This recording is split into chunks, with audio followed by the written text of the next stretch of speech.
जरा एक पल के लिए कल्पना कीजिए दोस्तों, आज से तो सबसे पहले हमें यह समझना होगा कि क्या सच में भारत इतना अमीर था। इतिहास के कई शोध बताते हैं कि 1700 के आसपास दुनिया की अर्थव्यवस्था में भारत का हिस्सा बहुत बड़ा था, इतना बड़ा कि दुनिया के कुल आर्थिक उत्पादन का लगभग 1/4 हिस्सा भारत से आता था। लेकिन यह पैसा आया कहां से? असल में भारत की ताकत इन 3 चीजों में थी: खेती, कपड़ा उद्योग, अंतर्राष्ट्रीय व्यापार। सबसे पहले हम बात करते हैं कपड़ा उद्योग की। आज हम जब फैक्ट्री में बने कपड़े पहनते हैं तो शायद हमें अंदाजा भी नहीं होता है कि एक समय ऐसा था जब दुनिया के सबसे बेहतरीन कपड़े भारत में बनते थे। खासकर बंगाल का मलमल इतना महीन होता था कि कहा जाता है कि एक कपड़ा एक छोटी सी अंगूठी में से निकल सकता था।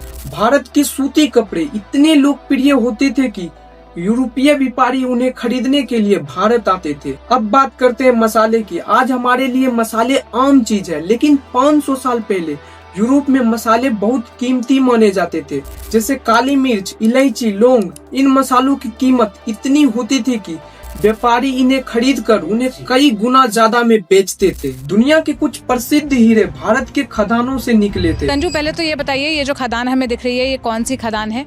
और क्या यहाँ 2 तरह की खदानें होती है ना, एक सरकारी जहाँ पे national mineral development corporation limited खुदाई करता है, और दूसरा वो जहाँ पे आम लोग आपके और हमारी तरह या यहाँ के जो रहवासी हैं वो करते हैं। जैसे कि कोहिनूर, जो बाद में ब्रिटिश शाही का खजाना बन गया।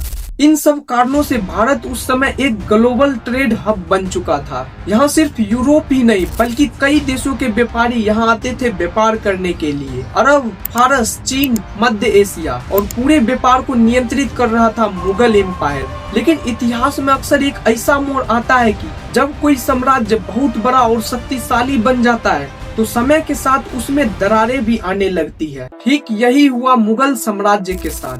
1707 में औरंगजेब के मृत्यु के बाद मुगल साम्राज्य धीरे धीरे कमजोर होने लगा, और यही वह समय था व्यापारी को भारत में अपना प्रभाव बढ़ाने का मौका मिला। तब इन कंपनियों में सबसे ज्यादा ताकतवर थी ईस्ट इंडिया कंपनी, और यहीं से शुरू होती है भारत की गुलामी की असली कहानी। ईस्ट इंडिया कंपनी भारत में कैसी मजबूत? उस समय भारत में राजनीतिक स्थिति कमजोर होती जा रही थी, और कंपनी ने समझ लिया था कि अगर उन्हें अपना व्यापार सुरक्षित रखना है तो उन्हें सैन्य ताकत भी चाहिए। धीरे धीरे उनकी सेना भारत की सबसे निजी सेनाओं में से एक बन गई थी। इस समय भारत के अंदर एक बड़ी समस्या चल रही थी।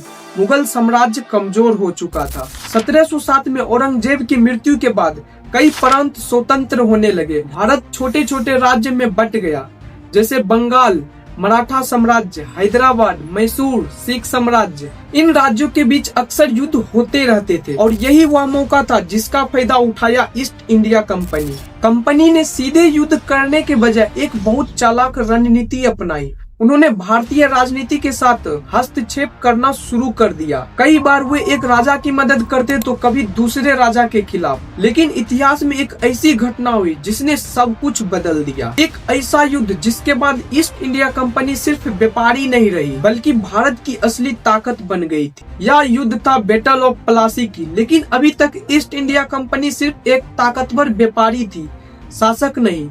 लेकिन 1757 में एक ऐसी घटना हुई जिसने सब कुछ बदल दिया, और यहीं से शुरू हुआ भारत में अंग्रेजों का शासन का दौर। उस समय भारत का सबसे अमीर इलाका था बंगाल।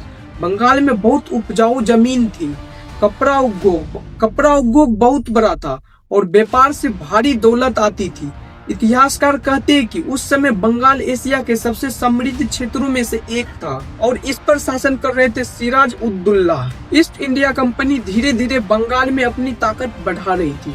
उन्होंने किले बनाने शुरू कर दिए, अपनी सेना बढ़ा ली, और कई बार स्थानीय कानूनों को भी अनदेखी की। जब कोई देश अंदर से कमजोर हो जाता है तो बाहरी ताकतों के लिए उसे नियंत्रित करना आसान हो जाता है, और शायद यही वजह है कि इतिहास को समझना आज भी उतना ही जरूरी है, क्योंकि इतिहास सिर्फ अतीत की कहानी नहीं होता। यह हमें यह भी सिखाता है कि किसी भी देश की असली ताकत क्या होती है, और शायद यही वजह है कि इतिहास को समझना हमें आज भी जरूरी होता है।